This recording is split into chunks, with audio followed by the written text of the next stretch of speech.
SFI സംസ്ഥാന നേതൃനിരയിൽ നിന്ന് ആർഷോ പോയപ്പോൾ കേരളത്തിലെ മാപ്രകളും അവരിലൂടെ രാഷ്ട്രീയം കളിച്ചുകൊണ്ടിരിക്കുന്ന ഇതര വിദ്യാർത്ഥി സംഘടനകളും രാഷ്ട്രീയ നേതാക്കന്മാരും കരുതി ഇതോടെ കഴിഞ്ഞു. ഇനി അത്തരം ആൾക്കാരുണ്ടാകത്തില്ല എന്ന്.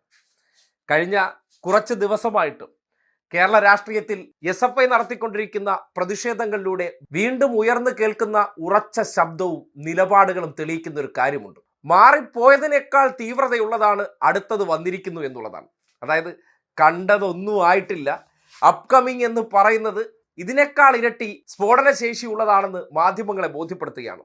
സർവകലാശാലയുടെ കാവ്യവൽക്കരണവുമായി ബന്ധപ്പെട്ട് ഗവർണറുടെ നിലപാടുകളോട് നേരിട്ട് പോരാടുന്ന SFI തീർക്കുന്ന പ്രതിരോധമുണ്ട്. അതിനെ മറികടക്കാൻ അവരെ സഹായിക്കുന്നത് കേരളത്തിലെ സംഘപരിവാർ മനസ്സുള്ള മാപ്ര കൂട്ടങ്ങളാണ്. പക്ഷേ മാപ്ര കൂട്ടങ്ങളെപ്പോലും അവർ ചെയ്യുന്ന പ്രവർത്തനങ്ങളെയെല്ലാം തുറന്നു കാട്ടിക്കൊണ്ട് രൂക്ഷമായ ഭാഷയിലും തെളിർമയുള്ള വാചകങ്ങളിലൂടെ പറഞ്ഞു വെക്കുന്ന വാചകങ്ങൾ കൊള്ളേണ്ടടുത്ത് തന്നെ കൊള്ളുന്നുണ്ട്. ആ ശബ്ദത്തിന് സമൂഹത്തിൻ്റെ ഇടയിൽ വലിയ സ്വീകാര്യത കിട്ടുന്നു എന്ന് പറഞ്ഞാൽ SFIയിലൂടെ വളർന്നു വരുന്ന വിദ്യാർത്ഥി നേതാക്കന്മാർ നാളത്തെ സമൂഹത്തിന്റെ തണലാണെന്ന് പിന്നെയും തെളിയിക്കുകയാണ്. കേരളത്തിലെ മാപ്രകൾ ഒരു ആചാരം വെച്ച് നടത്തുന്നുണ്ട്.